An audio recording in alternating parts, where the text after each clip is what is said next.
Ser podcast.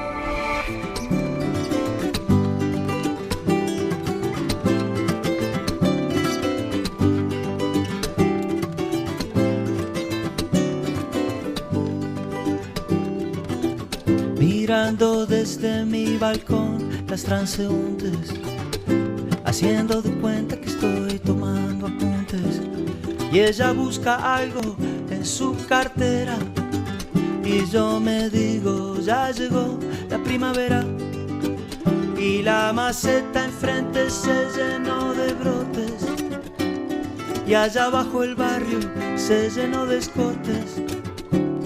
Y la tarde se escapa verso adentro y yo sigo buscando sin encontrar mi centro y pongo ladrillo sobre ladrillo y sigo sin dar con el estribillo. Y entonces me pregunto, ¿qué es lo que viste en mí?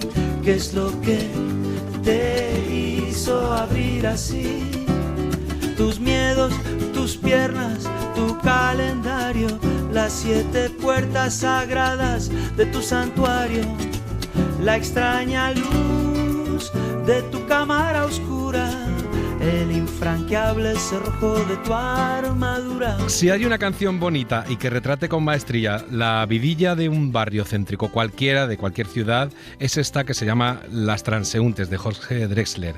Él está asistiendo a la ceremonia de viandantes que pasan por su calle mientras trata de componer una canción. Pero podría estar haciendo cualquier otra cosa, podríamos ser cualquiera de nosotros, de los que vivimos en una ciudad, haciendo nuestra vida y viendo cómo otros practican su rutina.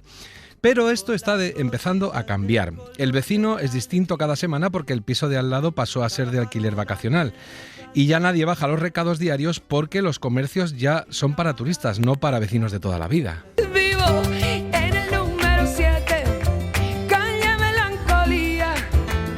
Quiero mudarme hace años al barrio de la alegría, pero siempre que lo intento ha salido ya el tranvía y en la escalera me siento a silbar mi melodía. Carmen París, en esta canción de Sabina, se mudaba de zona para ser más feliz, para mejorar de vida.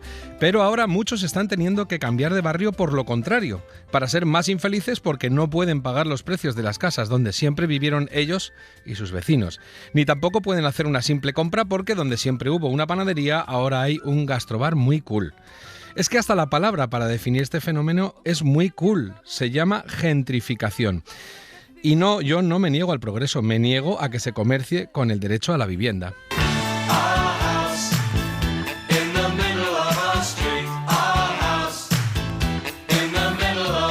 Buenas tardes y bienvenidos a La Ventana. Enseguida vamos a hablar con una experta en esto de que nos echen de casa para convertir el barrio en un parque temático. Pero antes saludamos a la artista Quan Su. Buenas tardes, Quan. ¿Qué tal? Buenas tardes, Iñaki. Ella es quien pensó que deberíamos tratar este tema en La Ventana y allá vamos. Ya saben que la pueden encontrar en las redes sociales como Gazpacho Agridulce. Y también está con nosotros, como cada tarde, Matías Vallés, que es adjunto a la dirección del Diario de Mallorca, desde Radio Mallorca. Buenas tardes, Matías. Buenas tardes, Iñaki. ¿Cómo estamos? Pues aquí tienes a Juan, que nos ha planteado este tema y hemos dicho, bueno, si es que al que no le toque este asunto es que o es muy rico o es muy tonto o vive en un sitio pequeño. Porque bueno, Sí, dime, Juan. Nada, si es que a los ricos los están echando de Madrid también. O sea, acabo de ver una noticia que fortunas extranjeras, sobre todo de México y Estados Unidos, los estaban echando del barrio de Chamberí. Y yo, mira, es que ni si eres rico tampoco te salvas, ¿eh? Claro. ¿Cuándo viste tú que dijiste, voy a decirles a los de La Ventana, tenemos que hablar de esto porque ya me sobrepasa? Bueno, es que yo he vivido la gentrificación antes de que se hablara. O sea, yo me he criado en la Costa del Sol. Entonces, antes de que estuviera de moda, yo le estaba allí viviendo con mucha asunción. No te diría ni naturalidad. O sea, tú asumías y ya está. Pero como soy súper curiosa, ahora me apetecía como reflexionar más, ¿no? Con vosotros, ¿no? Y pensar, ¿qué pasa antes y durante la gentrificación, ¿no? ¿Existe un después o ese después es marinador, ¿no? Y quiénes son los principales actores en esto? ¿O es todo culpa de Pedro Sánchez, como escuché ayer en la playa, ¿no? Entonces, es el fenómeno, es una cuestión de proporciones, ¿no? ¿Por qué los xenófilos, yo era xenófilo, o sea, favorable a los extranjeros y procuraba vivir como extranjero en mi tierra, hemos pasado a xenófobos y simplemente es una cuestión de cantidad? Voy a dar un ejemplo de mi geografía próxima. En Andratx, que es un municipio solamente conocido a escala mundial por Claudia Schiffer, Michael Schumacher y mucha gente de este tipo, ahora mismo, hoy, 4 de cada 5 compras de casas corresponden a extranjeros. 4 de cada 5. Si fuera 1 de cada 5 o 2 de cada 5 ya sería una barbaridad, o sea, un auténtico terremoto demográfico que obligaría a hacer tesis doctorales y estudios e incluso a legislar. Pero con 4 de cada 5, entonces eso es normal. O sea, que haya un municipio de este calibre, de decenas de miles de habitantes con el 70-80% de extranjeros, es una cosa que no nos debe conmover ni nos debe afectar. Ese es un poco el problema, sobre todo si pensamos, como has puesto tú muy bien el énfasis, Iñaki, en el tema es en que dónde están los que estaban antes aquí en Andratx, ¿no? ¿Dónde han tenido que ir? ¿Y cuánto dinero tenían aquellos y cuánto tienen los que han venido detrás? Exacto, que ahora hablamos mucho de Ceuta, pero ¿de qué color es la gente que compra esas casas? Pregunto, para yo saber de dónde viene y qué apellido, para comprar casa. Como no me arriesgo a decirlo yo, Juan, voy a emplear un tuit que hizo Gabriel Rufián. Dice, son rubios. Él dijo esto. Bueno, estamos hablando de esto precisamente el día que el Instituto Nacional de Estadística constata que el precio de la vivienda ha estado 24 meses sin parar de subir. O sea, llevamos 2 años en los que siempre la estadística dice que han subido los pisos. O sea, se han duplicado en este tiempo. Es una cosa alucinante. Desde 2014, Desde 2014, que fue el punto más bajo después de haber sido toda la crisis inmobiliaria, resulta que ahora no solamente llevamos 24 meses sin parar de crecer, sino que si lo miramos con vistas de hace 12 años, desde 2014, se han duplicado los precios. De todos estos asuntos decía que teníamos una experta que nos iba a poner un poco el foco en los sitios y en los datos más importantes, y que también nos la ha propuesto Quan Tzu, que es Catalina Iannone. Buenas tardes, Catalina. Hola, buenas tardes. Ella es investigadora, trabaja en el campo de estudios culturales sobre la península ibérica y es profesora de la Universidad de Ohio. En realidad la hemos llamado también porque tiene un libro que publicó el año pasado que se llama Ciudades más allá de la crisis, raza, afecto y cultura urbana en la Iberia del siglo XXI. Y lo de la Iberia es porque es un estudio sobre España y Portugal, si no me equivoco, ¿no, Catalina? Eso es, sí. Bueno, hay una cosa que a mí me ha parecido de lo más llamativo, que es que tú dices que el arranque de esto que ahora llamamos gentrificación fue precisamente en 2008, cuando algunos gobiernos, ayuntamientos y demás pensaron cómo se podía salir de la crisis económica que precisamente estaba causada por un problema inmobiliario. La crisis fue un punto clave, ¿no? Pero la mercantilización de las ciudades ya estaba en marcha mucho antes de 2008, ¿no? La crisis no la inventó, pero provocó una nueva oleada de políticas, inversión en el turismo, apostando por la inversión extranjera para salir de ese bache.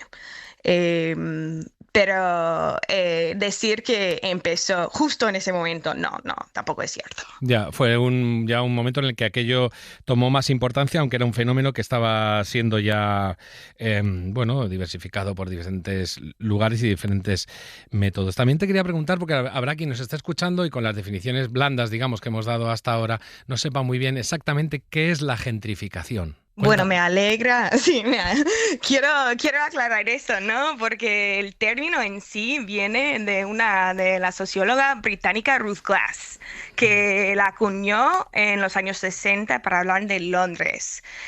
Lo usó para señalar la llegada de gente de clase alta, por eso dice gentry, ¿no? Sí.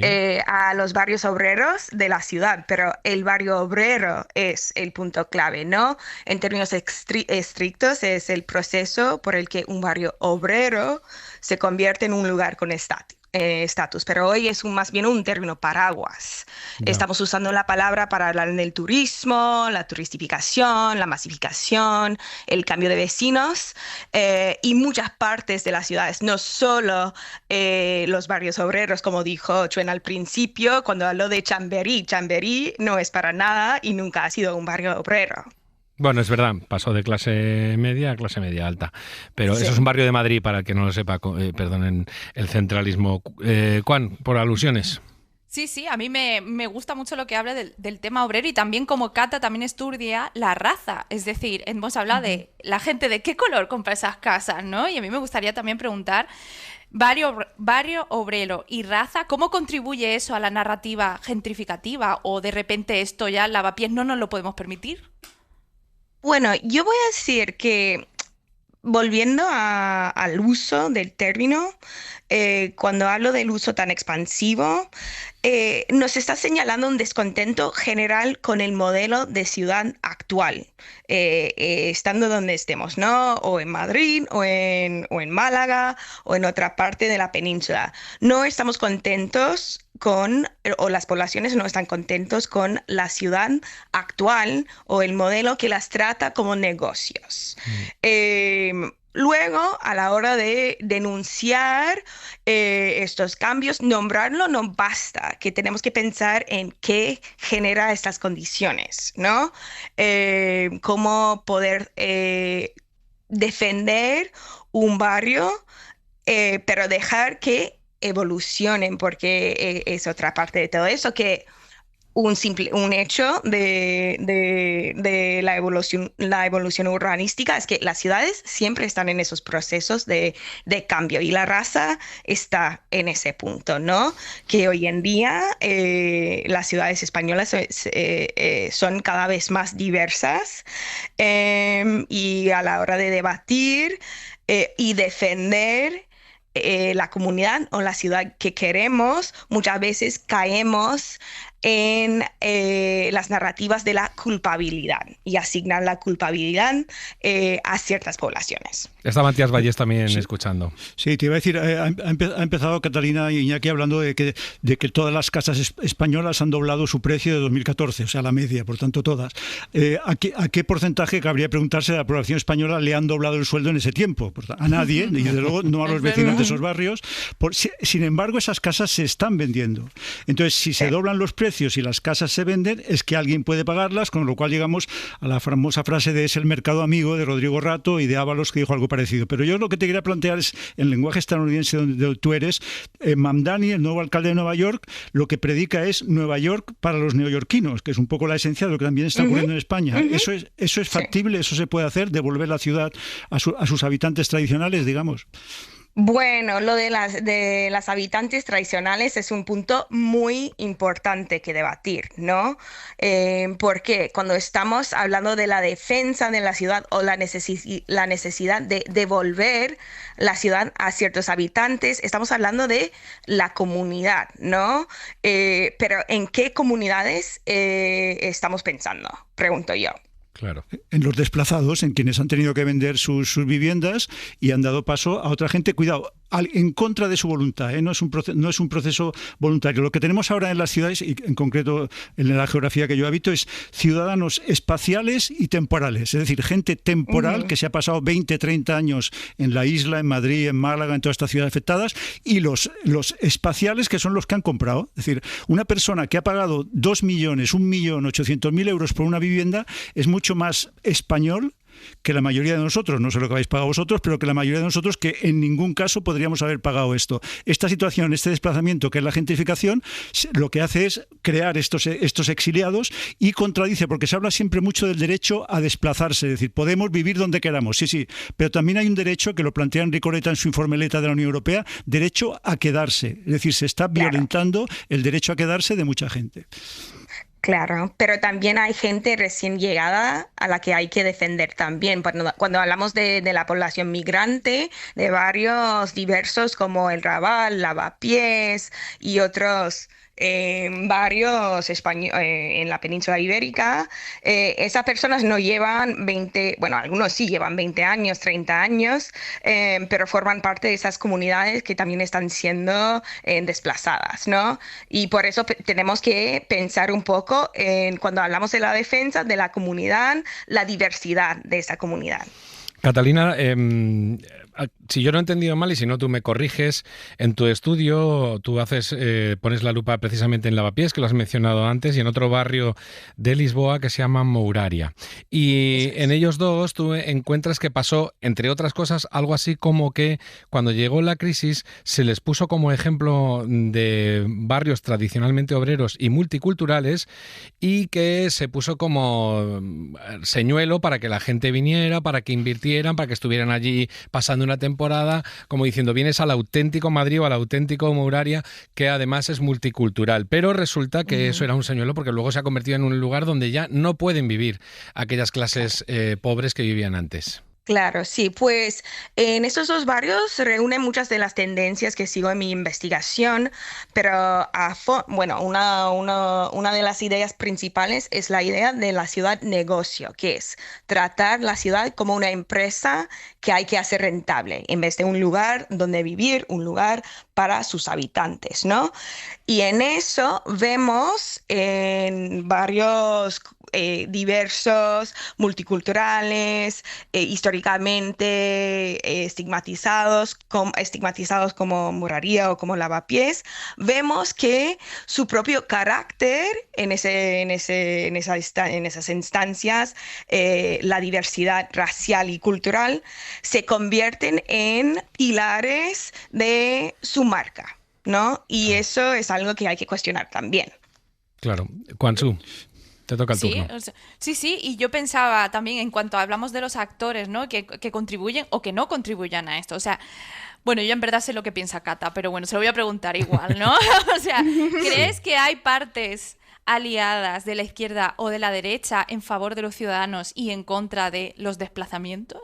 Yo creo que este problema no es de un partido u otro, porque están todos los partidos atados a los beneficios del modelo de ciudad-negocio, al turismo, a la construcción y a la inversión. Y lo que solemos querer es encontrar una respuesta fácil, un culpable, un chivo expiatorio fácil, ¿no?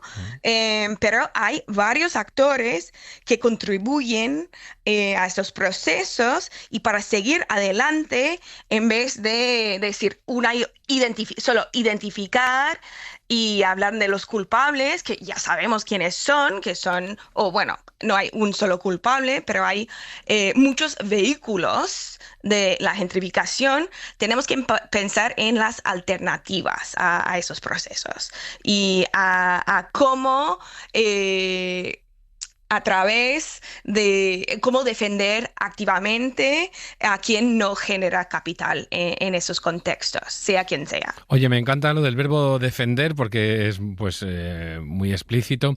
Quería preguntarte la cuestión del millón, que es: ¿cómo defendemos a esa gente que no quiere irse de los barrios y que no quiere ser necesariamente productiva dentro de su ciudad, en el sentido turístico, pero a cambio seguimos consintiendo, en el mejor sentido, que haya un progreso social y económico y que la transformación natural de cualquier cosa de la vida, por ejemplo de los barrios, siga dándose? ¿Cuál sería el equilibrio que tú piensas que sería el posible? Pues yo diría primero lo que ha dicho Chuena, no contar con la ayuda de arriba para abajo, de los partidos políticos, y empezar en la comunidad, ¿no? Empezar en la escala pequeña, porque podemos hacer intervenciones a pequeña escala, cooperativas, autogestión, colaboración comunitaria. Una cosa que estamos lamentando es la falta de comunidad en esos espacios, la desaparición del vecino. ¿Cómo podemos construir estas redes para poder actuar desde una escala pequeña si la gran reforma no va a bajar desde arriba? Y segundo, pensar en cómo hablamos de este proceso, qué ideas optimistas, qué ideas nostálgicas tenemos pegadas a nuestros barrios cuando hablamos de lo auténtico, cuando lamentamos la pérdida de lo de siempre, y cómo esas mismas narrativas, esos debates a veces frenan lo que tenemos que hacer para seguir adelante. Pues una conversación que podríamos tener, llevamos con ella unos 20 minutos, podríamos tener otras 20 horas más bien, porque es un tema difícil y que nos afecta mucho a todos, pero creo que ha sido suficientemente aclaratorio, gracias sobre todo a la ayuda de Catalina Iannone, que es profesora de la Universidad de Ohio y que, si quieren ustedes buscarlo en internet, ha hecho este estudio fantástico que se llama Ciudades más allá de la crisis, raza, afecto y cultura urbana en la Iberia del siglo XXI. Lo dicho, volveremos a hablar del asunto porque desgraciadamente nos afecta mucho y a todos. Un abrazo muy fuerte y gracias por estar en La Ventana. A vosotros, gracias.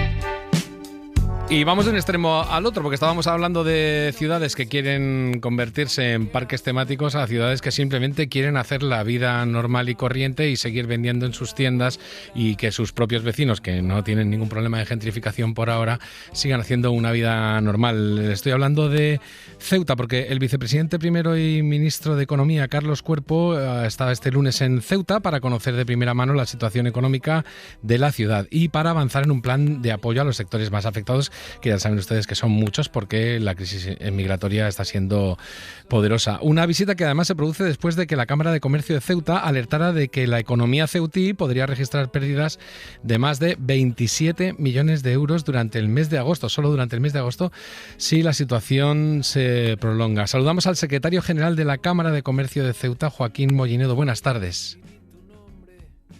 Joaquín Mollinedo, buenas tardes. No sé si lo tenemos ahí.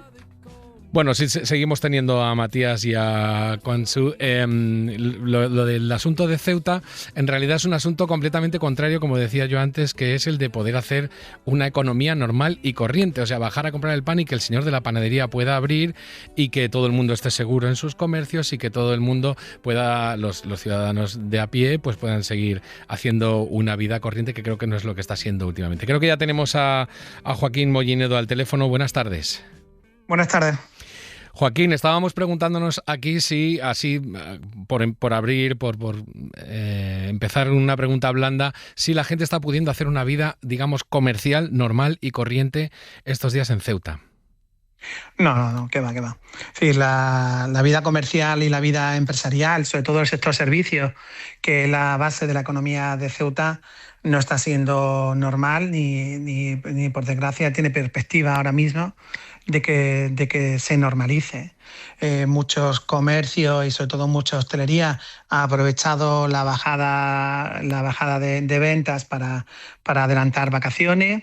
Y los comercios tienen una actividad comercial muy baja. Yo, las cifras que has comentado anteriormente, estamos revisándolas ahora porque prometimos que vamos a hacer una actualización a final de agosto y la verdad es que, por desgracia, creo que nos hemos quedado cortos.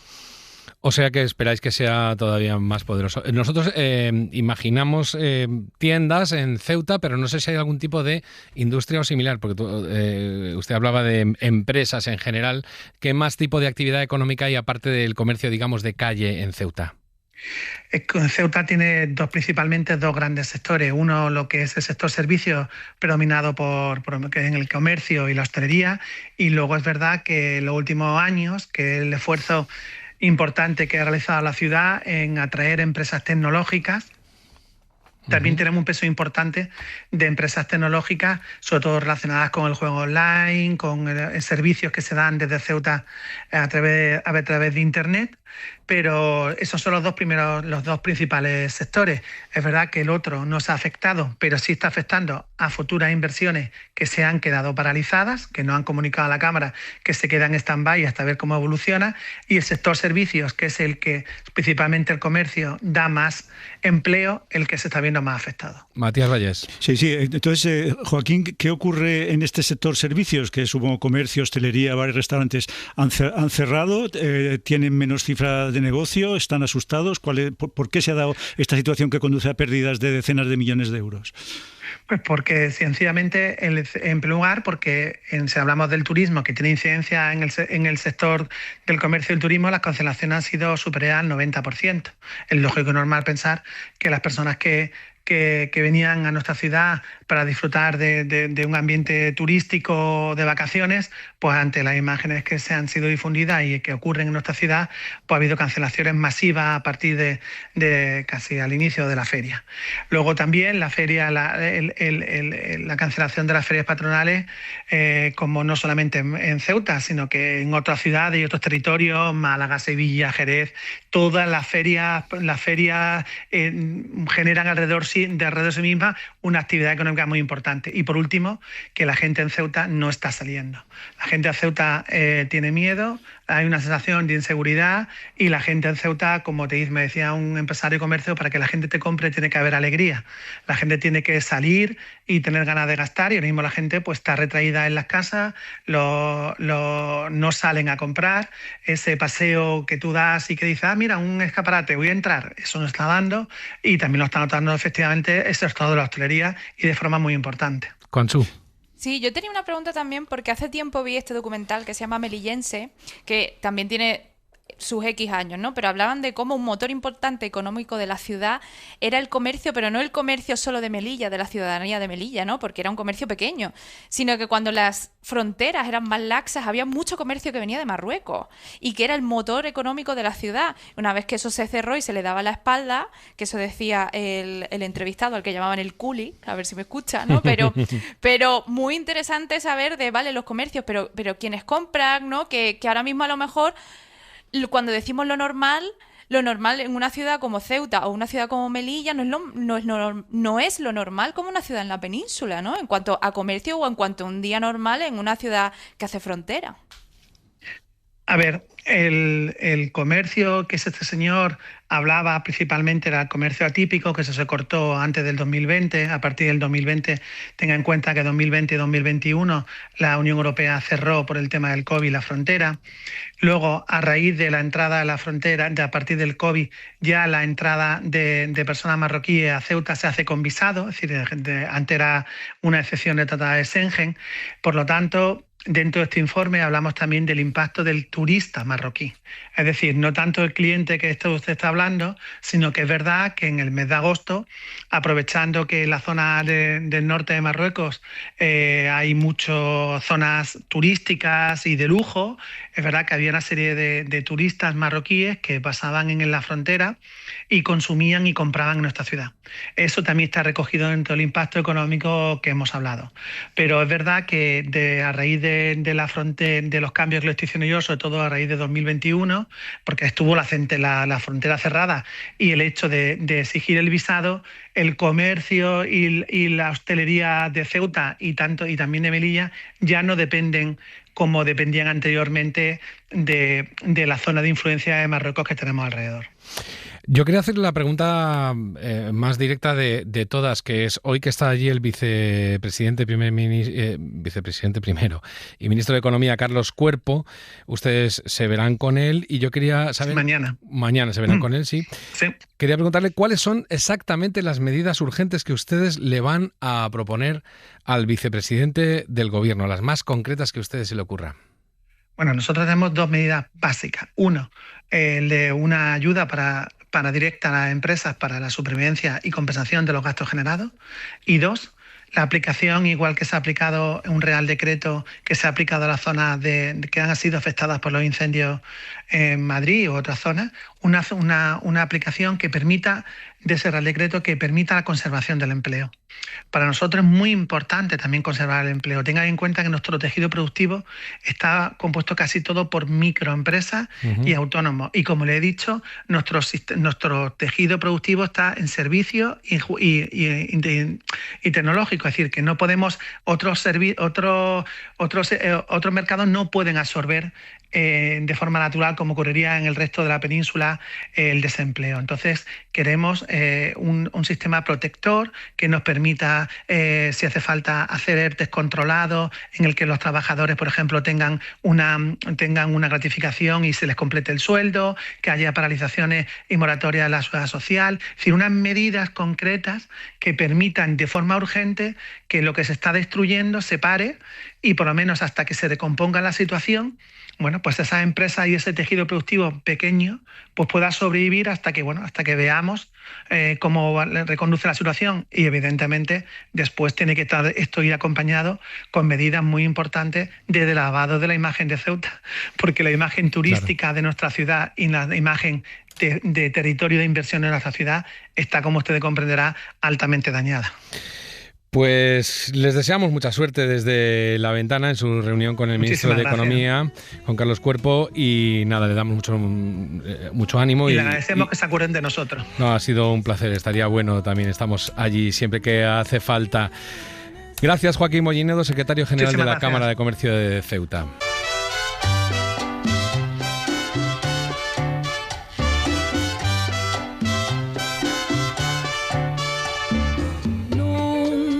Podré morir, mi corazón no lo tengo aquí, allá me está esperando, me está guardando que vuelva allí.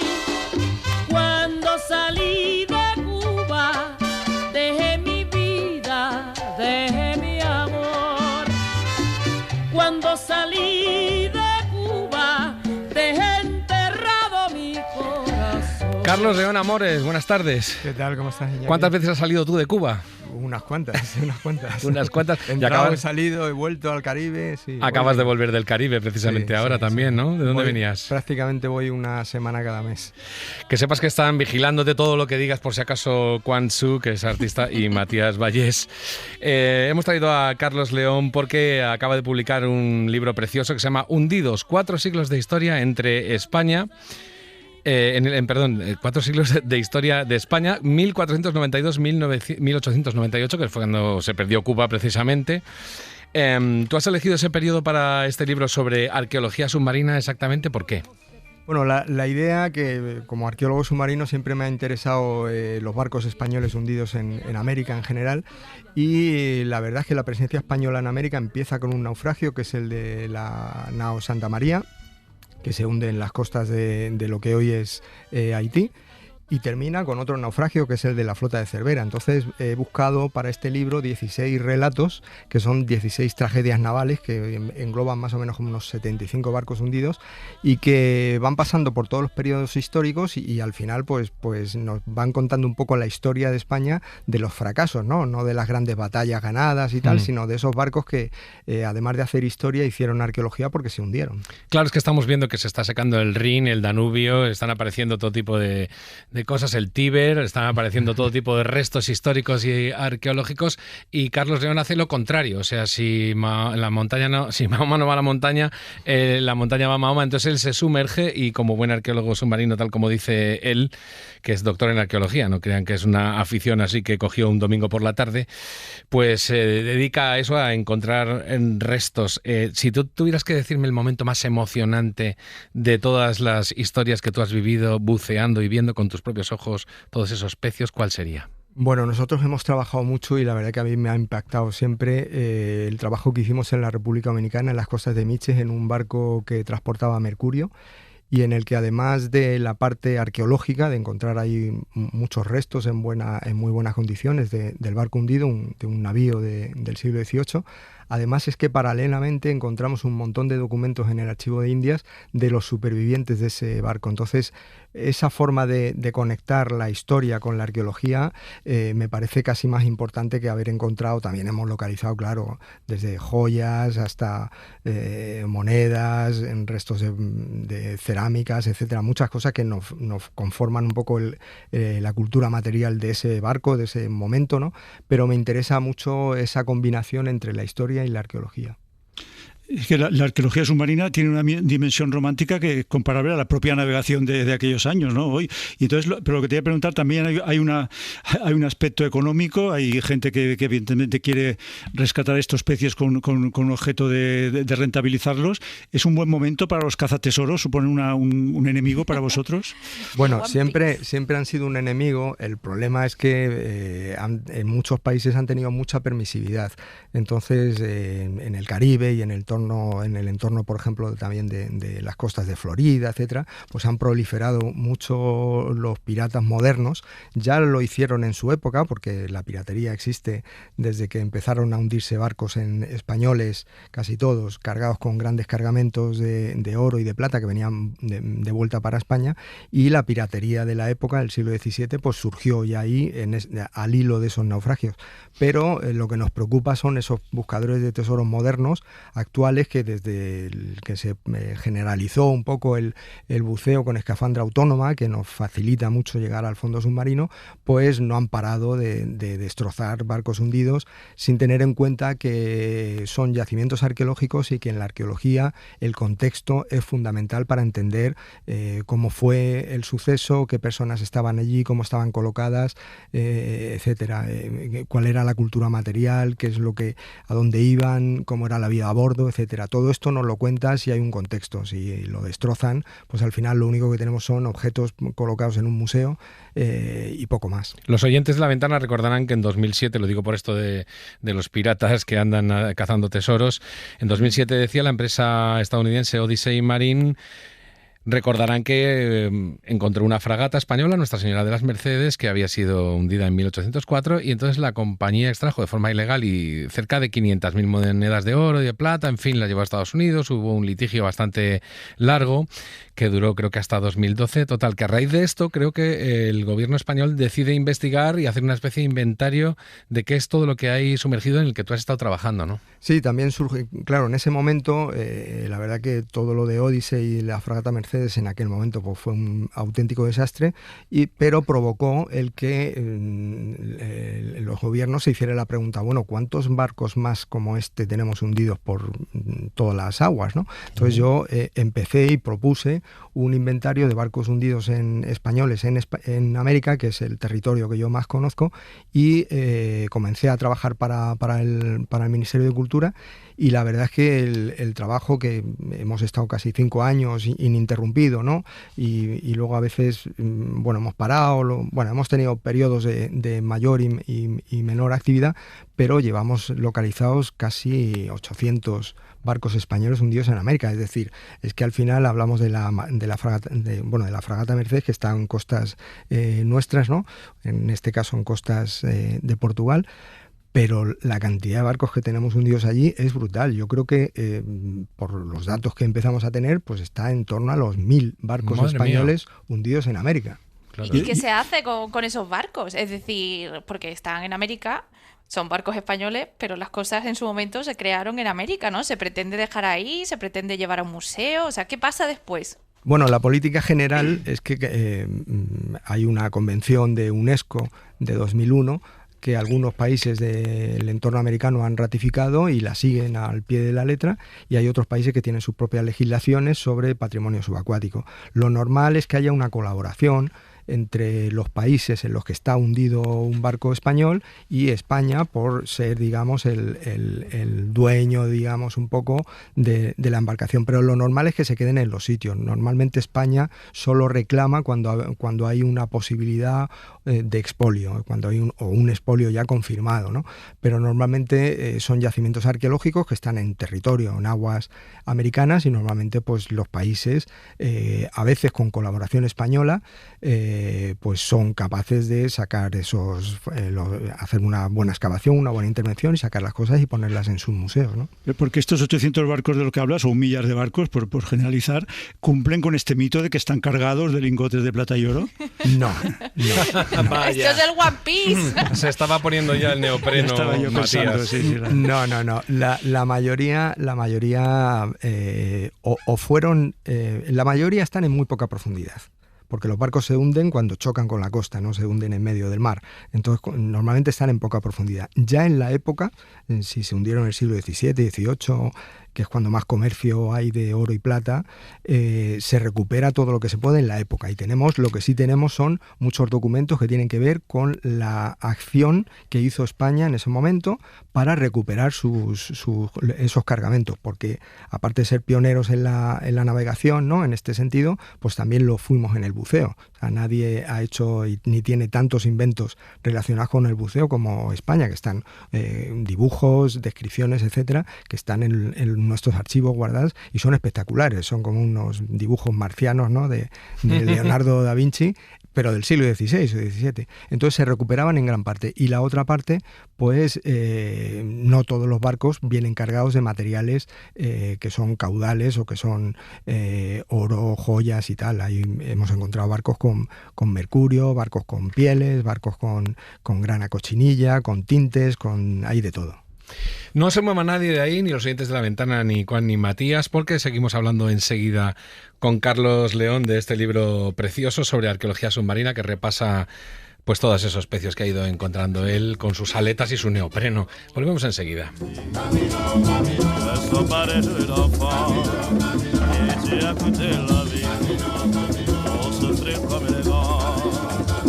Et gratte sur ta mandoline, mon petit bambino.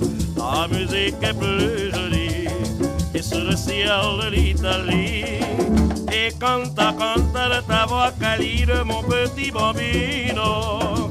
Et te sonneront que tu veux, elle ne te prend pas au sérieux. La Ventana, con Iñaki de la Torre.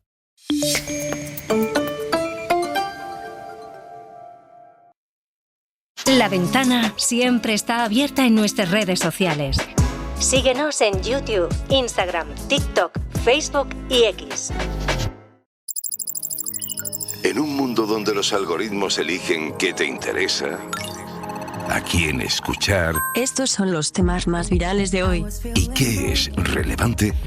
Tú haces algo revolucionario. Elegir por ti mismo. Eliges profundizar, entender lo que pasa, conocer otros puntos de vista y sacar tus propias conclusiones. Eliges Hora 25. Y es que nuestro algoritmo eres tú. Hora 25. Cadena SER.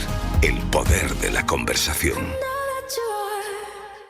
¡Ojo que se vuelve a acercar al área! Mano a mano con Casillas. Amaga hacia un lado, se dirige hacia el otro y gol, gol, gol, gol, gol, gol, gol, gol. ¡Gol! ¡Marca! Marca por fin la última Casilla en su declaración de la renta. Nada resulta aburrido cuando lo narra el equipo de Carrusel Deportivo. Añade a tu deporte favorito... Vinicius por la izquierda, mételo Vini, mételo Vini. Un extra de emoción. Carrusel Deportivo con Dani Garrido. Cadena SER. El humor está en la SER. No me voy a hacer de menos, que esto es algo que suelo hacer. Me llegan cosas muy chulas y estoy muy contenta. Esto es lo que te ha dicho tu terapeuta, lo tienes que verbalizar. Parece que estoy en terapia. Y soy una persona increíble y me va a ir increíble. Y sí, me lo merezco. Y me lo merezco. Y me hablo bien. Vamos a hablar de las cosas más locas que te han llegado. Se ve claramente que no me he operado las tetas, pero me lo han ofrecido muchas veces. ¿Ah, sí? Sí, tanto que he llegado a dudar. Cadena SER, la radio con mejor humor. La economía mundial, las conversaciones con Millás o la Fórmula 1. Todo en el coche, en el metro. Y en cuanto al tiempo, estamos ante otra. O en la ducha. Se circula con normalidad a esta hora en las carreteras. La vida y la radio en tiempo real, en nuestra app y en cadenaser.com. Vayas donde vayas, estamos contigo. Cadena SER. ¿Sabías que ya puedes unirte al canal de WhatsApp de la SER? Si quieres estar al día de las noticias más leídas y descubrir las historias que merecen ser contadas, búscanos como Cadena SER y empieza a disfrutar de primera mano del contenido de tu radio favorita. El poder de la conversación.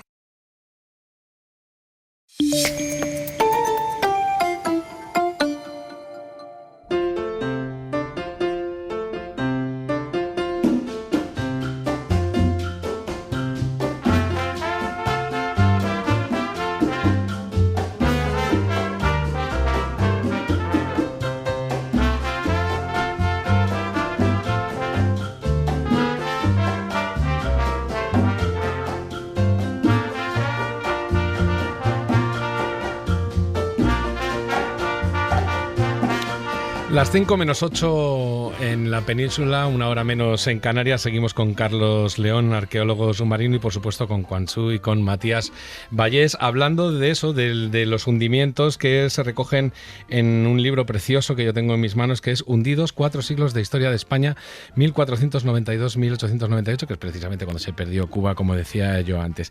Y quería que volviéramos al primer caso que se relata en ese libro, que es el hundimiento de la Santa María, que todos recordamos, de la primera expedición, si yo no me equivoco, de la primera expedición de Colón. Pero creo que es un caso muy peculiar el de este barco. Sí, la verdad que sí, en realidad no se hunde, lo que hace es que encalla, ¿no? Justo se había ido a dormir Colón en ese momento, iba en la Santa María, y bueno, pues el que le tocaba la guardia le dejó el mando el timón al grumete, y ese grumete pues cometió la imprudencia, el becario cometió la imprudencia de bueno, pues no se dio cuenta y chocó. El primero que se dio cuenta además y salió despavorido del camarote y tal fue Colón, que notó que efectivamente el barco no se había hundido, pero sí había rozado ligeramente el fondo, y entonces ahí el barco deja de navegar, se inclina hacia un lado y entonces es un problema. Te advierto que esa broma cariñosa de becario en este programa no funciona, porque son unos becarios buenísimos todos los que tenemos aquí. No, y lo digo en serio, lo digo muy en serio. Mira, es muy bonito porque creo que hay un diario de a bordo donde Colón describe lo que pasó esa noche, que aparece en el libro.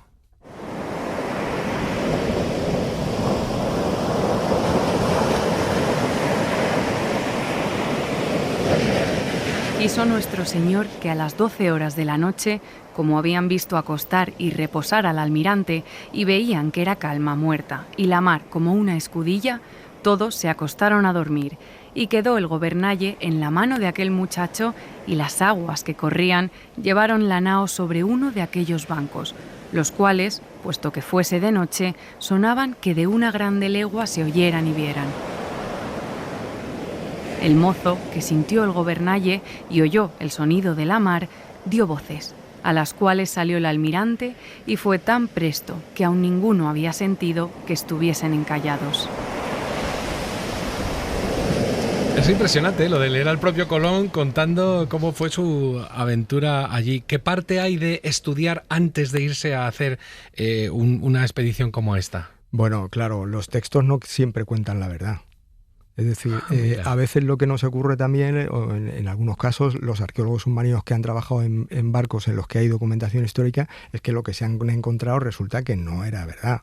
¿Por qué? Pues porque a veces también los que mandan el barco no quieren reconocer sus errores. Entonces a veces se cuentan versiones que no son exactamente esas. Sobre todo también eso ocurre mucho cuando hay combates.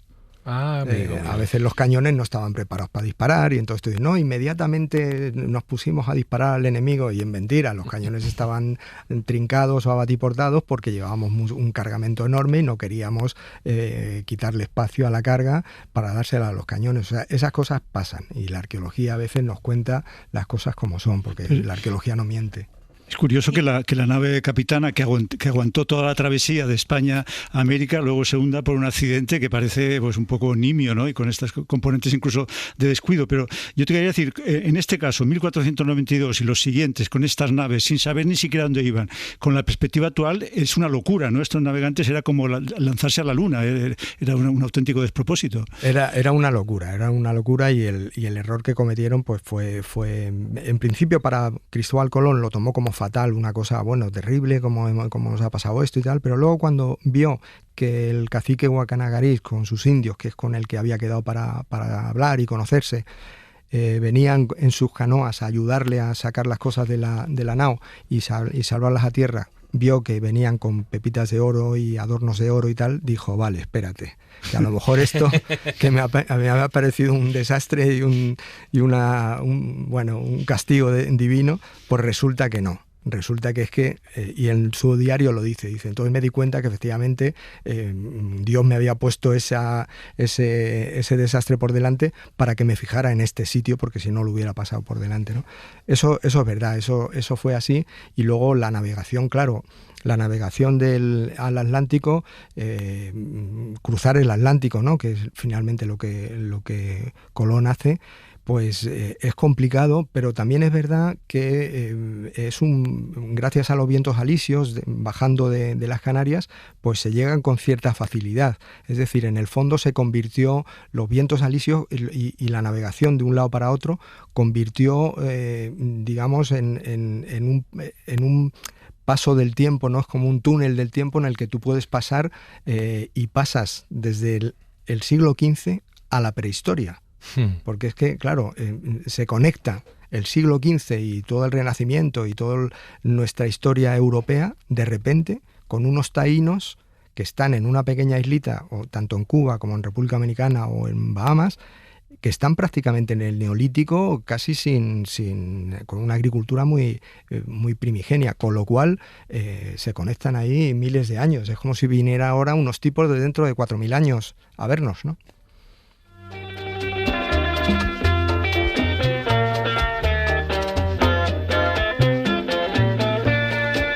Pues con esto quítate tú para ponerme yo, porque lo que tengo ganas yo es de hacer el trabajo de Carlos León.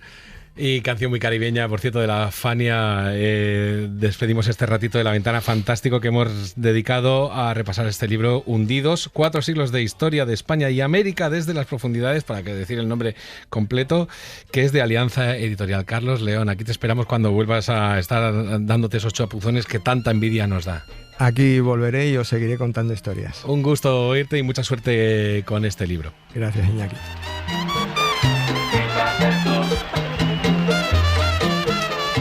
Juansu, Matías Vallés, muchísimas gracias por haber estado en este último chapuzón también. Sí, Hundidos es un título polisémico, Iñaki, tiene distintos significados. Sí, ya lo sé. Pero bueno.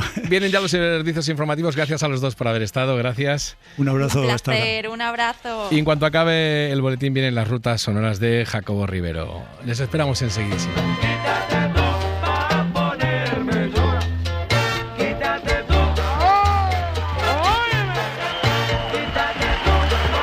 Para no perderte ningún episodio, síguenos en la aplicación o la web de la SER, Podium Podcast o tu plataforma de audio favorita.